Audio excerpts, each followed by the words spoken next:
Okay, so chapter 3, section 2, we're going to be using parallel lines and transversals.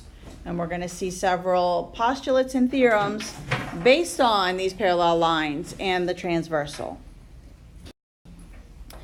So all of these theorems and postulates that are listed, they all begin with if two parallel lines are cut by a transversal, then. And then this would be the then for each one. So if two parallel lines are cut by a transversal, then corresponding angles are congruent. And this is your corresponding angles postulate.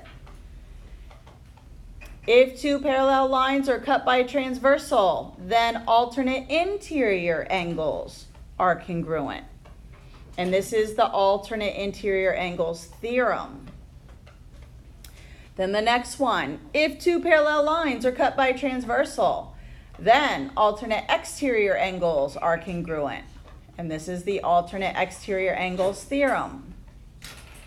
And the last one, if two parallel lines are cut by a transversal, then same side interior angles are supplementary. And this is also could be called the consecutive interior angles theorem. So yesterday when we learned it, they didn't name them in the slides as same side interior, but consecutive interior, the other name is same side interior. But the official name of the theorem is the consecutive interior angles theorem. So when you see consecutive interior, it means same side interior. And we saw that in the homework.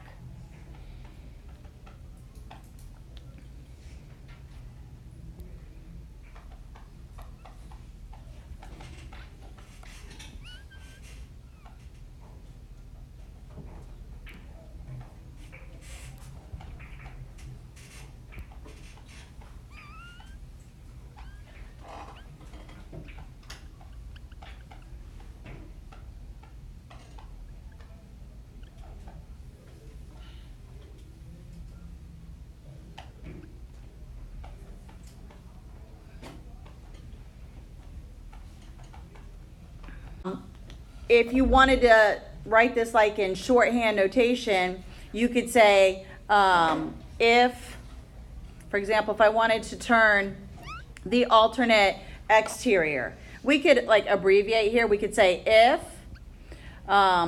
two lines, we could even put a 2 there, are parallel, then alternate interior angles are congruent. So you can write out what the theorem or postulate states.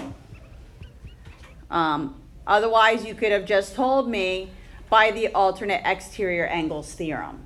So if you forget which one's a theorem or postulate, tell me what it says. So if two lines are parallel, then alternate interior angles are congruent.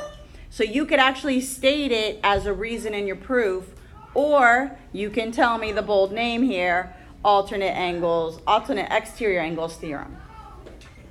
So this time you could associate the name with it if you want. All right, next. Everybody good on the slide now? So again, remember these theorems and postulates are going to be reasons in your proofs. So we're going to be using these. Okay, here we have a nice diagram, and we need to find out the measures of all of these angles. Now, what I recommend you do is think of your diagram like a puzzle. And what we're going to do is we're going to go through there and we're going to start filling in the picture. Okay? Don't try to answer the questions. Let's just first focus on the diagram. Now, before we learned the lesson yesterday, what were some of the angle pairs that we had learned about prior to starting chapter 3? Good. And what do we know about vertical angles? They're congruent. Good. What's another angle pair that we had learned about? Michael? Linear pairs. Good. And what are linear pairs? They're supplementary. So they would equal 180. So those are two of the angle pairs that we can use in this diagram. So before we even learned yesterday's lesson, based on the picture right down here at the bottom, could we figure out what 5, 6, and 7 is? Yes. Good. What numbers are they going to be? What is 5 going to be? How can we find 5, Isabella? I subtracted it from 180. Beautiful. It's a linear pair. So we would do 180 minus 130 and find out that angle 5 is 50 degrees. All right. What about angle 6? How could we find out that measure? What do we know? Jason? We know that all vertical angles are congruent, so it's just going to be the same as 30. Good. It is vertical to that 130 degree angle, so angle 6 is 130. And then angle 7, how much is that one, Isabella? It's a vertical pair, so it'll be the same as number 5. Good. It's vertical to 5, so it's also going to be 50. So we could have figured out 3 of those angles before we even learned yesterday's lesson. What other angle type do you see up here on the left side of the diagram? What's angle 8? Somebody I haven't heard from. Manuel. 90 degrees. It's a 90-degree angle. That little box means it's a right angle. So we could already see that angle 8 is 90. And then also the one up top is also a right angle, and it's also 90. Everybody with me on that? Okay, so this is indicating that those two lines are perpendicular.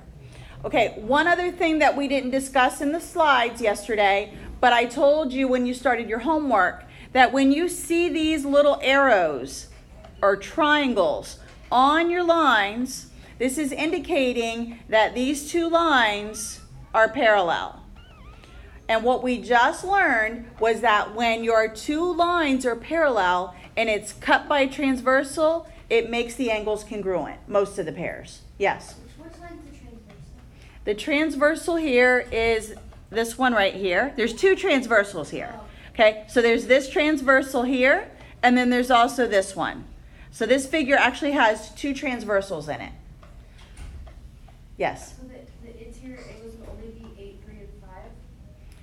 8, 3, and 4, and then the 130. So if you look at the picture, let me go up to the screen. If you were to cover up, and this is how you may have to do some of the questions in the homework. So if I were to cover up this and only look at this transversal with these parallels, then the interior angles are 3, 4, 5, and 130. Over here, the interior angle would be the 8, and if these had numbers. So we can think of this diagram as two different pairs of parallel lines with two different transversals. Does that make sense? And sometimes you're going to have to turn the picture to see it. So cover that up, that's one pair, one set of parallel lines with a transversal. Cover this up, two parallel lines and the transversal. And then if we were to number this, 1, 2, 3, 4, 5, 6, 7, 8, we can make 8 angles over on this side too. All right, so now that we've learned 3, 1, we can now figure out what 1, 2, 3, and 4 are and the angle relationships. So, what can we figure out for angle 1? Tell me an angle that would be congruent to it and the name of the pair that you're going to give me. Isabella.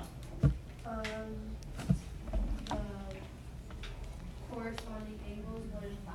Okay, good. Corresponding would be 1 and 5. Beautiful. So that's going to make it, because of the theorem we just learned, we just realized that angle 1 is now 50 degrees because it's corresponding to angle 5. Okay? What about 1 and what would be alternate exterior? 1 with what? 7.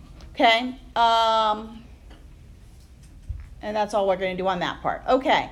So now that we found that angle 1 is 50 degrees, what other number could we figure out? And tell me how you know that.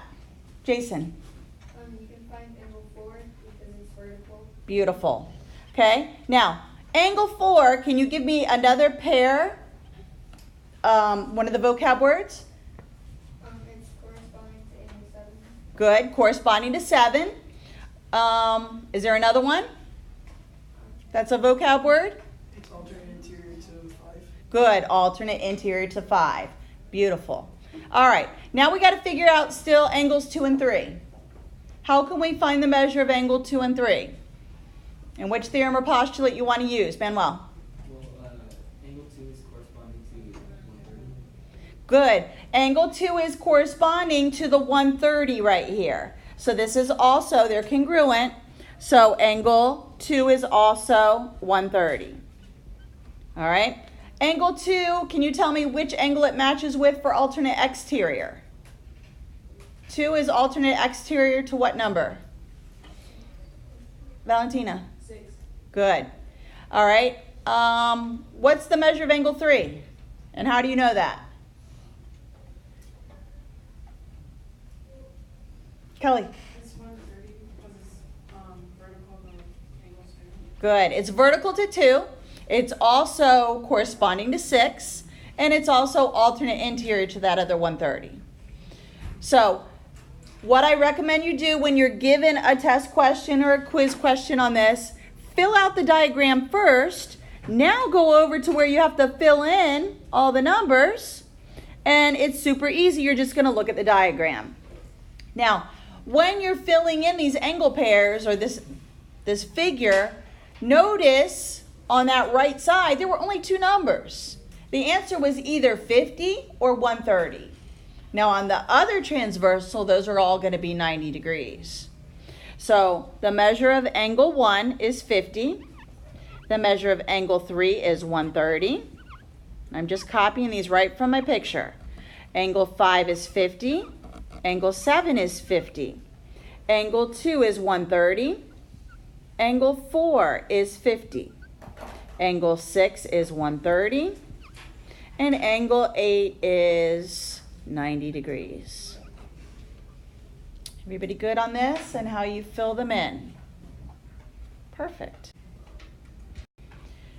Okay, we got another pair of parallel lines. Now, look again and notice these little triangle shapes on this one right here. This line is parallel to this because it's got the same little triangles. And then this line right here, it's a teeny tiny triangle, but right here, showing you that this one is parallel to this. And I guess I should use a different color because the background's blue. So this one's parallel to this one, and then the other 2. So we actually have 2 transversals here, okay? And then we can also turn it and see another pair of parallel lines. So let's focus on the right side where we have the 110. What is the relationship between the 110 and the 2z? What kind of angles are those? Corresponding. What do we know about corresponding angles when the lines are parallel? Isabella? That they're congruent. So how can we find the measure or how much z is if we know that those are congruent? Isabella? Divide 110 by 2. Okay, good. So we would set up an algebraic equation and we could say that 2z is equal to 110. And she said to divide it by 2. So z is equal to 55. Okay. What about x and 110? So if I were to turn it sideways, what's the relationship between x and 110? What kind of angles are those? Same side interior. Good. Are they congruent? No, there's supplementary. Good. They're supplements. So to find the value of x, I can do one of 2 things. Yes? Could make an equation or just subtract it from 180. Exactly. So I could just subtract it because I could also see that it's a linear pair here. And I could first find this one, and I could subtract 180 minus 110, and I get 70. And then I could also see that x is a supplement, x is a corresponding angle with the 70. So I could say that x equals 70. Now I have to find the value of 2y. What's it going to match with? Michael? With the X. Okay, it can match with the x because it's corresponding to that. So for that one, I already know that x is 70. So now I could do 2y equals 70. Divide by 2, and y gives me 35. So when you have a situation like this and both things are marked as parallel, you can match and set up corresponding, alternate interior, whatever you want. Okay? If you know one of the angles, you can subtract it from 180 to get the adjacent angle next to it because it's a linear pair. But understand how we're finding these? Yes. Are x and 110 same side interior or exterior? X, well, it depends on how you look at it. Okay? So if you look at it like cover up the bottom, like don't look at this line, and then think of these are the parallels and this is the transversal, then they're same side interior. And then if you turn it sideways like you did, it would be Right. exterior? If you turn it sideways, yes. Okay, but it's on the same side of this transversal and they're inside the parallel lines. So sometimes you're gonna have to rotate it. You know, maybe put the lock on your iPad and. There'd be like multiple answers like for the test. No, they're gonna end up being the same. It depends on, you're gonna have to clarify what you're matching it with. So like if you say x and 110, then those are same side interior. But if you say 110 and 2z, those are corresponding. No, I'm saying like for like x and 110, we could either put same side interior or same side exterior because it depends on how we're looking at it. So both answers would be right technically. But together they're not same side, there's not a same side exterior. There's only same side interior.